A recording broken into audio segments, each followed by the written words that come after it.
లూకా సువార్త 17వ అధ్యాయము. లూకా సువార్త 17వ అధ్యాయం 11వ వచనం దగ్గర నుండి చదువుతున్నాను. లూకా సువార్త 17వ అధ్యాయము 11వ వచనం దగ్గర నుండి. ఆయన యెరూషలేమునకు ప్రయాణమై పోవచ్చు సమరయ గలిలయ మధ్యగా వెళ్ళుచుండెను. ఆయన ఒక గ్రామములోనికి వెళ్ళుచుండగా 10 మంది కుష్ఠరోగులు ఆయనకు ఎదురుగా వచ్చి దూరమున నిలిచి, యేసు ప్రభువా, మమ్మును కరుణించుమని కేకలు వేసిరి. ఆయన అనగానే ఆయన ఎవరు? యేసు ప్రభు. ఆయన మన యజమాని, మనల్ని భరించేవాడు, మన కొరకు ప్రాణం ఇచ్చినవాడు, మనల్ని కాపాడటానికి, మనల్ని స్వస్థపరచడానికి, మనల్ని ఆదరించడానికి, మనల్ని పరిశుద్ధపరచడానికి, మనల్ని ఆయన రాజ్య వారసులుగా చేసుకోవడానికి మనల్ని ప్రేమిస్తున్న ప్రభువు ఈ లోకంలో ఉన్నప్పుడు ఆయన గ్రామము సంచరించాడు. ఎక్కడ నశించిపోయే వాళ్ళు ఉన్నారో, ఎక్కడ అవసరతలో వారు ఉన్నారో వారిని వెతుక్కుంటూ వెళ్ళాడు. నశించిన దానిని వెదకి రక్షించడానికే ఆయన ఈ లోకంలోనికి వచ్చానన్నాడు. ఆయన ఒక సమరయ గలిలయ మధ్య మార్గంలో వెళ్ళుచుండగా, ఒక గ్రామంలోనికి వెళ్ళుచుండగా, అంటే గవిని దగ్గరికి. మీరు బస్సులో ప్రయాణం చేస్తుంటే లేక కారులో ప్రయాణం చేస్తుంటే వెల్కమ్ టు ఒంగోల్ అని ఉంటుంది అక్కడ. మీరు చూసారా? బాబాయ్ ఒంగోలు బాబాయ్ అని ఉంటుంది అక్కడ, ఎంట్రన్స్ ఉంటుంది అది. అలాగా ఒక గ్రామపు గవిని అంటారు దాన్ని. ఎంట్రన్స్లో ఆయన లోపలికి వెళ్తున్నప్పుడు అక్కడ ఊరు బయట 10 మంది కుష్ఠరోగులు ప్రభువుకి ఎదురయ్యారు. ప్రభు ఊరిలోకి వెళ్తున్నాడు, ఊరు బయట వాళ్ళు ఇటుపక్క తిరిగి ఉన్నారు. ఎందుకో తెలుసా? ఆ రోజుల్లో కుష్ఠరోగులు ఊరిలోనికి వెళ్ళడానికి వీల్లేదు. వారు ఊరు బయటే ఉండాలి. వారు అపవిత్రుడు అని అరుచుకుంటూ, నెత్తి మీద గొడ్డేసుకొని, పెదవు కరుచుకుంటూ, ఒకవేళ ఏదైనా పరిస్థితి అంటే లోపలికి వెళ్ళదలుచుకుంటే అక్కడ అవకాశం ఇస్తే అరుచుకుంటూ వెళ్ళాలి. అప్పుడు అందరు దూరంగా వెళ్ళిపోతారు. అంటే అది ఎంత వాళ్ళకి అవమానమో, ఎంత బాధో. వెలివేయబడిన స్థితిలో ఉన్నవారు, ఆదరణ లేకుండా ఉన్నవాళ్ళు, ఇంట్లో ఉన్న వాళ్ళు కూడా పట్టించుకోరు. భార్య కానీ భర్త కానీ ఒకరి కుష్ఠరోగం వస్తే వారిని దూరం పెట్టేస్తారు. ఇప్పటికీ కొన్ని ఊర్లో అలాంటి వాళ్ళు ఉన్నారు. ఇప్పుడు చాలా మటుకు కుష్ఠరోగం నివారణ జరిగింది. దానికి మెడిసిన్స్ కనిపెట్టారు, దానికి పాళయాలు ఏర్పాటు చేశారు చాలామంది క్రిస్టియన్ మిషనరీస్. బట్ ఆ రోజుల్లో పాత నిబంధన ప్రకారం అది అంటురోగం, అది అంటరాని రోగం, రాకూడని రోగం. ఈ రోజున ఎయిడ్స్ రోగం ఎలాగో, మొన్నటిదాకా మనం రుచి చూసిన కరోనా వైరస్ ఎలాగో, ఆ కరోనా వైరస్ చచ్చిపోతే చూడటానికి కూడా వెళ్ళనివ్వలేదు, చూసారా? అలాంటి పరిస్థితుల్లో వాళ్ళు ఎంతో మానసికంగా, శారీరకంగా, ఇల్లు లేదు, ఆహారం లేదు, బంధువులు లేరు, ఆప్యాయత లేదు, ఎవరు పలకరించేవాళ్ళు లేరు. అటువంటి పరిస్థితుల్లో, వెలివేయబడిన పరిస్థితుల్లో ఉన్నారు. ఎందుకు నేను ఇది ఎక్స్ప్లెయిన్ చేయడానికి ప్రయత్నిస్తున్నానంటే, కుష్ఠరోగం పోయింది అంటే సాధారణంగా అనుకుంటున్నాం మనం. బట్ అది చాలా భయంకరమైన రోగము. భయంకరంగా మానసికంగా, శారీరకంగా, ఆర్థికంగా చితికిపోయిన వాళ్ళు, ఒంటరితనం అనుభవిస్తున్న వాళ్ళు, డిప్రెషన్లో ఉన్నవాళ్ళు, బికారులు అయిపోయిన వాళ్ళు, ఏ ఆదరణ లేదు, ఎవరు పలకరించేవాళ్ళు, ఎవరెవరు ప్రేమ చూపించేవాళ్ళు, ఎవరు దగ్గరకు వచ్చేవాళ్ళు లేరు. అంటే ఎంత విసిగిపోయి ఉంటారో వాళ్ళు ఒకసారి ఆలోచించాలంటున్నాను నేను. బైబిలు పాపిని కుష్ఠరోగంతోనే పోలుస్తుంది.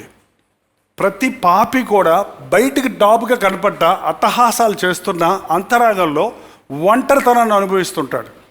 అందుకే చూడండి, పెద్ద సెలబ్రిటీస్ అన్నవాళ్ళు, ధనవంతులు అన్నవాళ్ళు చివరికి ఆత్మహత్యలు చేసుకొని చచ్చిపోవటమో, డ్రగ్ అడిక్ట్స్ అయిపోవటమో, వాళ్ళు మత్తు పదార్థాలకు బానిసలైపోయి వారి మనస్సును తృప్తిపరచుకోవడానికి ఆర్టిఫిషియల్గా ఏదో ప్రయత్నాలు చేయటమో అనేది మనం చూస్తూనే ఉన్నాం.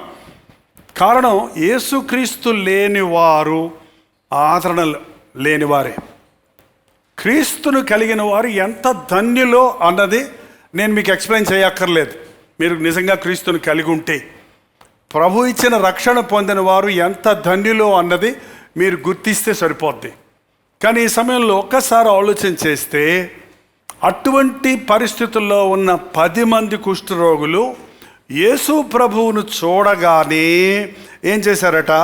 10 మంది కుష్ఠరోగులు ఆయనకు ఎదురుగా వచ్చి దూరమున నిలిచి, యేసు ప్రభువా మమ్మును కరుణించుమని గొప్ప శబ్దముతో కేకలు వేసిరి. యేసు ప్రభువా మమ్మును అని మనం ఇంతసేపు ప్రార్థన అంటున్నాం, ఎంతోసేపు ప్రార్థన చేసామంటున్నాం. ప్రార్థన సారం కుష్ఠరోగులను చూసి నేర్చుకోవాలి మనం. వాళ్ళు ప్రభువును చూడగానే పాస్టర్ గారు ప్రార్థన చేయమని చెప్పలేదు, పక్కనోళ్ళు నోరు ఇప్పండి అని చెప్పలేదు, గట్టిగా ప్రార్థన చేయండి అని చెప్పలేదు, ఏం చెయ్యాలని చెప్పలేదు, ప్రభువును చూడగానే మోకరించమని చెప్పలేదు, చేతులెత్తమని చెప్పలేదు. వారు దూరమున నిలిచి, ఏంటండి దూరమున, ఎదురుగా వచ్చి దూరమున నిలిచి. ఇది 2 గుర్తుపెట్టుకోవాలి. మనం ప్రార్థన చేస్తున్నప్పుడు యేసు ప్రభువుకు ఎదురుగా ఉన్నాం, పాస్టర్ గారికి ఎదురుగా కాదు. ఎవరికి ఎదురుగా ఉన్నాం? నువ్వు ప్రార్థన అన్నంటనే నీ ఎదురుగుండా ఎవరున్నారు? ప్రభువు ఉన్నాడు. అందుకే ప్రార్థనలో, అందుకే కళ్ళు తెరవటం, ప్రార్థనలో గుసగుసలాడటం, ప్రార్థనలో బైబిల్ చదువుకోవటం, ప్రార్థనలో లేచి వెళ్ళిపోవటం, ఈ చెయ్యొద్దని నేను ఎప్పుడు చెప్తుంటాను. ఎందుకంటే ప్రభువు మన మీదనే దృష్టి ఉంచి ఉన్నాడు. ఆయన్ని మనం నిర్లక్ష్యపరిచిన వారు అవుతాం, అవమానపరిచిన వారు అవుతాం, ఆశీర్వాదాలు పోగొట్టుకుంటాం. ప్రార్థన అనగానే అటెన్షన్, అంతే, కేంద్రీకరించాలి. ఎందుకంటే నీ ముందు ప్రభువు ఉన్నాడు ఆత్మస్వరూపిగా. నీ మనోనేత్రాలు తెరిస్తే నీకు కనపడుతుంది, ఆయన సన్నిధి కనపడుతుంది, ఆయన యొక్క స్వరూపం కనపడుతుంది. కావాలంటే కూడా చాలామందికి ఆయన మనల్ని చూడగానే నీలో ఆ ఏకాగ్రత రావాలి, ఆ భయం రావాలి. భయం అంటే ఆయన ఏదో కొట్టేస్తాడు, చంపేస్తాడని కదా, గౌరవం, ఘనపరచడం. మనం సాధారణంగా ఒక గొప్ప వ్యక్తిని చూడంగానే ఎంత గౌరవిస్తాం, ఎంత భయపడతాం, గౌరవపూర్వకమైన భయం. అలాగే మనం ప్రభు సన్నిధిలో ప్రతిసారి ప్రార్థన అన్నప్పుడు గుర్తుపెట్టుకోండి, ప్రభువు మన ముందు నిలబడి ఉన్నాడు కాబట్టి, ప్రభువు మన ముందు నిలబడి ఉన్నాడు కాబట్టి మనం ఏం చేయాలి? కూర్చొని కుర్చీలో ప్రార్థన చేయడం కుదురుద్దా? కుదరదు. పడుకొని ప్రార్థన చేయడం కుదరుద్దా? If you are sick, hospital admit అయి ఉంటే నువ్వు కూర్చోలేవు, మోకరించలేవు, వేరే సంగతి. కానీ ముఖ్యంగా దేవుని మందిరంలోనికి వచ్చినప్పుడు నిలిచి లేక మోకరించి ఏం చేశారు? 2వ మాట. 3వది, దూరమున నిలిచి యేసు ప్రభువా, యేసు ప్రభువా, యేసు నామములో మనం ప్రార్థన చేస్తున్నాం. తండ్రిని అడుగుతున్నాం, కానీ ఎవరి నామములు అడుగుతున్నాం? యేసు నామం. ఎందుకంటే ఆయన నామం అన్ని నామముల కంటే పైనామం. ఆయన ప్రతి మోకాలు ఆయన నామంలో వంగాలని, ప్రతి నాలుక ఆయన ప్రభు అని ఒప్పుకోవాలని దేవుడు హెచ్చించిన నామం. నా నామములో మీరు ఏమడిగినా ఇస్తానన్నాడు. అది చాలామందికి విశ్వాసం లేదు. మన ప్రార్థనలో కొన్ని అడుగుతున్నాం దేవుని దగ్గర, కొన్ని మనం చేసుకోవచ్చు అనుకుంటున్నాం. మనకి గతి లేని స్థితి వచ్చినప్పుడు దేవుని దగ్గర అడుగుతారు కొంతమంది. మనకు చేతలేని అన్నీ ఆయన అడగకూడనే చేసేసుకుందాం అనుకుంటారు. అదే నేర్చుకోవాలి. ప్రార్థన అంటే అత్యవసరమైన పరిస్థితుల్లోనే ప్రార్థన కాదు, ముఖ్యమైన విషయాల కోసమే ప్రార్థన కాదు. ప్రతిసారి ప్రభు సన్నిధిలోనికి వచ్చినప్పుడు మనం ఆయన నామంలో అడగటం, నీ సన్నిధి నాకు తోడు దయచేయి, నువ్వు నాకు తోడుండు, నా చేతుల పనులు దీవించు అని ప్రభువుని అడిగి ప్రార్థించడం మనం నేర్చుకోవాలి.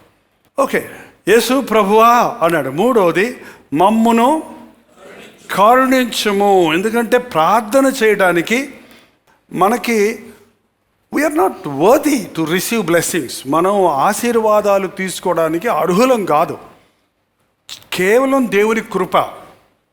ఏం అధికారం ఉంది దేవుని దగ్గరికి వెళ్ళి నువ్వు అడగటానికి? నువ్వు ఆయన చెప్పినట్టు విన్నావా? ఆయన ఆశించిన స్థాయిలో ఉన్నావా? ఆయనకు విధేయులుగా ఉన్నామా? అలాగూ ఆయన ఆశించిన స్థాయిలో ఉన్నవారే, ఆయన చెప్పినట్టు విన్నవారే ఆనాడు అటు అబ్రహాం కానివ్వండి, అప్పుడు మరొకరు కానివ్వండి, ఎంతగా వారు తగ్గించుకొని మొరపెట్టారన్నది ధ్యానించాం. ఒకవేళ మనం ఆయనకి ఎన్నో కార్యాలు మనం చేసేవారిమై ఉన్నా, చేయవలసినవన్నీ చేసిన తర్వాత చేతులు కట్టుకొని నిలబడవలసిన మనం ఏదో చేశాను కాబట్టి నాకెందుకు వినవు నా ప్రార్థన, నాకెందుకు చెయ్యవు అని అడగటానికి మనకు యోగ్యత లేదు. అలా అని దేవుడు అంటలేదు, నువ్వు నా కుమారుడు రా అంటున్నాడు. తప్పైన కుమారుడు తిరిగి వచ్చినప్పుడు కుమారుడిని పైకి ఎగేసి హత్తుకుంటున్నాడు. కానీ ఆ కుమారుడు పొజిషన్ ఎట్లుంటుందంటారు మీరు చెప్పండి, మీరు ఊహించండి. మామూలుగా ఉన్నప్పుడు వచ్చి తండ్రిని దర్జాగా కౌగిలించుకున్నట్టు కౌగిలించుకున్నాడా? తండ్రి మాత్రం అదే ప్రేమ. తండ్రి ప్రేమ మారదు, దేవుని ప్రేమ మారదు. కానీ దేవుని ప్రేమ మారదు కాబట్టే మనుషులకి ఏమైంది, ఇవాళ మురికిలో నుంచి వచ్చి కూడా దేవుణ్ణి గబక్కన అంటుకోవడం అనుకుంటున్నారు. కాలిపోతామంట. ఏమైపోతామండి? దేవుడు ఎప్పుడు ప్రేమిస్తున్నాడు, కానీ మనం ఆ విరిగి నలిగిన హృదయాన్ని కాపాడుకోకపోతే రెండో రోజు మళ్ళీ అలిగి వెళ్ళిపోయి ఉండేవాడు తమ్ముడు, ఆ యొక్క తప్పైన కుమారుడు. చూసారా, దగ్గర నిలిచి కరుణించుమని కేక. మన ప్రార్థనలో ఎప్పుడు ఈ మాట వాడాలి, కరుణించుము. మీకు ఎన్నోసార్లు చెప్పాను, ఆ ప్రార్థనలు గుర్తుండలేవో. అందులో ఒకటి, ప్రభువా నన్ను మమ్మును కరుణించు. ఆ ప్రార్థనల్లో వెంటనే ప్రభువు జవాబిచ్చే ప్రార్థనల్లో, ప్రభువా నాకు సహాయం చేయి, ప్రభువా నాకు జ్ఞాపకం చేసుకో, ప్రభువా నాకు తోడురా, ప్రభువా నన్ను బలపరచు, ప్రభువా నాకు కృప చూపించు నాకు అనే ఈ చిన్న చిన్న ప్రార్థనలకు దేవుడు వెంటనే జవాబిస్తాడండి. విస్తారమైన మాటలతో చేసే ప్రార్థన దేవునికి అక్కర్లేదు. విరిగి నలిగిన హృదయంలో నుంచి వచ్చే మూలుకి దేవుడు జవాబిస్తాడు. కాబట్టి వీళ్ళు విసిగిపోయి ఉన్నారు, వెక్స్ అయిపోయి ఉన్నారు, జీవితంలో ఒంటరితనంగా ఉన్నారు, తట్టుకోలేని బాధలు, ఇంకా బతుకంతా ఇంతే మా పరిస్థితి, ఇట్టగా చావాలి కుష్ఠరోగులుగా అనుకునే పరిస్థితుల్లో మనస్ఫూర్తిగా ప్రార్థన చేశాడు. ప్రభువా మమ్మను, యేసు ప్రభువా మమ్మను కరుణించుమని కేకలు వేసిరి. పెదవుల ప్రార్థన నాకు ఇష్టం లేదన్నాడు ప్రభు.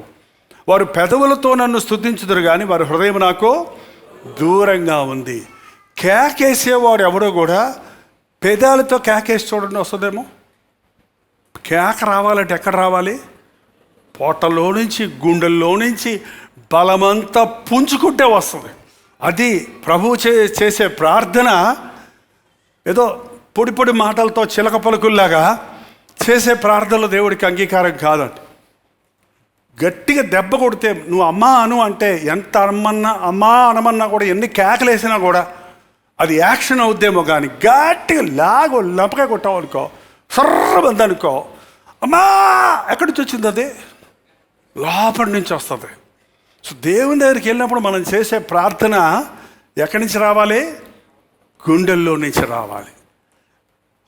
నీ హృదయంతో, పూర్ణ హృదయంతో, పూర్ణ ఆత్మతో, పూర్ణ బలముతో, నీ పూర్ణ శక్తితో దేవుణ్ణి ప్రేమించు, దేవునికి మొరపెట్టు. అది ప్రార్థన. ఒక్క కేక చాలండి, ఒక్క కేక చాలు. అసలు ప్రార్థన అంటేనే హృదయాంతరేంద్రియాల్లో నుంచి వచ్చే కేక. యేసు ప్రభు రోదనతోనూ కన్నీటితోనూ ప్రార్థించడనుంది. ఒకసారి 5:7 చదవండి. హెబ్రీయులకు రాసిన పత్రిక 7 కానీ 8 కానీ చదవండి. హెబ్రీయులకు రాసిన పత్రిక 5వ అధ్యాయం 7వ వచనం. శరీరధారయున్న దినములలో మహారోదనతోనూ కన్నీళ్లతోనూ తను మరణము నుండి రక్షింపగలవానికి ప్రార్థనలు యాచనలు సమర్పించి భయభక్తులు కలిగి ఉన్నందున రోదనతో చేశాడు, వేదనతో చేశాడు, కన్నీటితో చేశాడు, కేకలు వేశాడు. రోదన అంటే పొలోమని కేకలు వేయటం. చర్చెస్లో ఈరోజున పెద్ద డిసిప్లైన్. అక్కడ మాత్రం పిల్లలు ఏడిస్తే ఆపేస్తాం కానీ పెద్దోళ్ళు ఏడిస్తే ఆపమంటే మేము. అది ప్రార్థనలో ఏడిస్తే పిల్లలైనా పెద్దోళ్ళైనా మేమే ఆపం. మీరే ఆపేశారు కదా, అందుకే మేము ఏడిచి ప్రార్థన చేసుకుందాం అనుకోకండి. ఒకప్పుడు ఇప్పుడు అండి చర్చెస్ అన్నీ ఇది డీసెంట్స్ అయిపోయినాయి. ఇప్పుడు మనకు కుర్చీలు ఉండాలి, ఏసీలు ఉండాలి, నీట్గా కూర్చోవాలి, డిగ్నిటీ మెయింటైన్ చేయాలనుకుంటున్నాం. ఒకప్పుడు ఆ కింద కూర్చొని కేకలేసి గోనిపట్లన్నీ తడిసిపోయి మాకు ఈ చెన్నై మినిస్ట్రీలోని కింద కూర్చొని ఏడిసి చేసిన ప్రార్థనకి కింద గోనిపట్ల కన్నీళ్ళతో తడిసిపోయాయండి. రోదనతో చేసేవాళ్ళు. అందుకే అటువంటి ప్రార్థనతో బయటపడ్డ వ్యక్తి ఈ రోజు వరకు ఆధ్యాత్మికంగా బలంగా ఉన్నాడు. ఇప్పుడు వచ్చే రక్షణ అంతా కూడా ఆర్టిఫిషియల్. ఇదేంటి, ఒక తిప్పితే కోడిగుడ్డు పిల్ల అవుతుంది చూడండి, అటు ఉంది ఇప్పుడు. Accept Jesus Christ as your saviour అంటే, yes Jesus coming to my heart, yes ఆయన రక్షించబడ్డాను అంటున్నాడు. లోపల ఉన్నది కక్కలేదు, లోపల ఉన్న స్వభావం కొరకు పశ్చాత్తాపడలేదు, పాత స్వభావాన్ని విడిచిపెట్టలేదు. పాత విడిచిపెట్టకుండా కొత్త ధరిస్తే ఏం ప్రయోజనం? రెండు గబ్బు కొట్టవా? మాసిపోయిన బనేను ఉతికిన చొక్కా ఏం ప్రయోజనం? రెండు పడైనట్టే కదండి. పాత గుడ్డకు కొత్త గుడ్డ మాసిక వేయకండి. మాసికల వ్యక్తి కాదు ప్రభు ఇచ్చేది. ఆ లోతైన ప్రార్థన లేదు ఈ రోజుల్లో చాలామందికి. ఆ పశ్చాత్తాపంతో కూడిన ప్రార్థన లేదు. ఒక్క కేకేశారు అంతే, అరగంట సేపు ప్రార్థన చేయలేదు వాళ్ళు. మనం ఎన్ని గంటలు ఎన్ని రాత్రులు ఆల్ నైట్ ప్రేయర్ చేస్తేనే దేవుడు వింటాడు, 3 రోజులు ఉపవాస ప్రార్థన ఉంటే వింటారు అనుకుంటున్నారు. కానీ నీ హృదయంలో నుంచి వచ్చిన ఒక్క గాఢమైన విశ్వాసపూరితమైన పట్టుదలతో పశ్చాత్తాపంతో విరిగిన హృదయంతో చేసిన ఒక్క ప్రార్థనకే దేవుడు జవాబు ఇస్తాడు. ప్రార్థన. లేచి నిలబడండి, నోరు తెరుద్దాం, ఒక్కసారి చెబుదాం. ఎన్ని స్వస్థతలు నీకు జరిగాయి, ఎన్ని మేలులు నీకు జరిగాయి, ఎన్ని ప్రార్థనలకు నీ జవాబు ఇచ్చాడు, ఎన్ని సంవత్సరాలుగా ప్రభువుని వెంబడిస్తున్నావు, ఎంతకాలంగా దేవుడు నిన్ను దీవిస్తున్నాడు, ఎన్ని విషయాలలో దేవుడు దీవిస్తున్నాడు. తిరిగి వచ్చి ప్రభువుని స్తుతించావా? మేలు కలిగినప్పుడల్లా నోరు తెరిచి ప్రభువుని స్తుతించావా? నలుగురు మధ్య సాక్ష్యం ఇచ్చావా? దేవుడిని మహిమపరిచావా? కృతజ్ఞతాస్తుతులు చెల్లించావా? మందిరానికి తిరిగి వచ్చి యాజకుడికి చెందవలసినవి చెల్లించావా? మందిరానికి చెల్లవలసినవి చెల్లించావా? కృతజ్ఞతార్పణలు అర్పించావా? దేవుని సన్నిధిలో మోకరించి దేవుని సన్నిధిలో సాష్టాంగపడి, ప్రభువా ఇదిగో నా జీవితం ఆపాద మస్తకం నీకు అంకితమయ్యా. ఎప్పుడో చావలసిన వాడిని నన్ను బతికించావే, ఎప్పుడో కుళ్ళిపోవలసిన నన్ను జీవమిచ్చావే. నేను నీ సొత్తయ్యా, నేను నా ఇంటి వారు నిన్నే సేవించునయ్యా అన్న సమర్పణ నీలో ఉందా? అడ్రస్ లేకుండా పోయిన 9 మందిలా ఉంటావా? తిరిగి వచ్చి ప్రభువుని గణపరిచిన ఒకడి వలె ఉంటావా? ఈ రాత్రి లైవ్లో జూమ్లో ఉన్నవారు కూడా దేవుడితో ఒక నిబంధన చేసుకోరండి. ఇదిగో దేవా నా జీవితం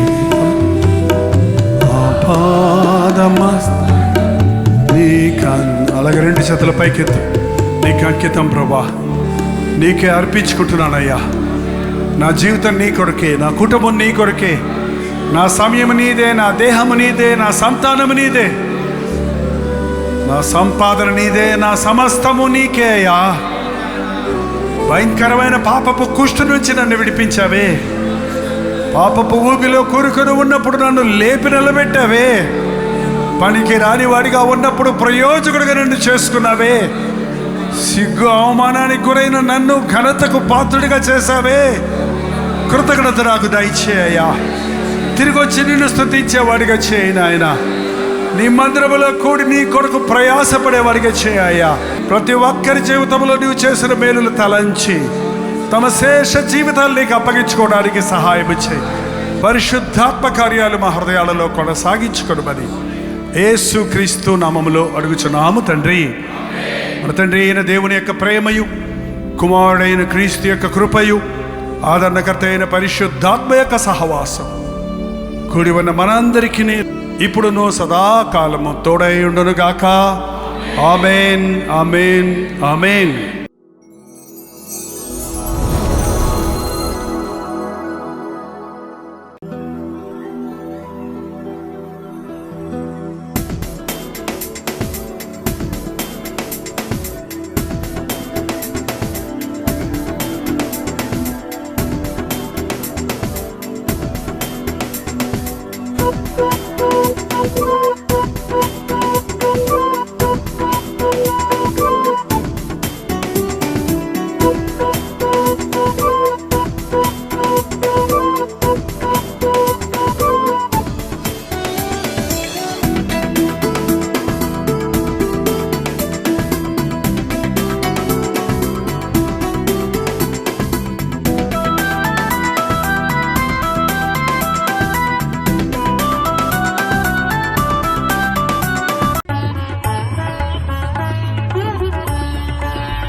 శ్రమలన్నీ తీర్చే అనాథుడు యేసే. ఆది నుండి ఉన్నవాడు ఆ దేవుడు, అద్భుతాలు చేసేవాడు నా యేసుడు. ఆది నుండి ఉన్నవాడు ఆ దేవుడు, అద్భుతాలు చేసేవాడు నా యేసుడు.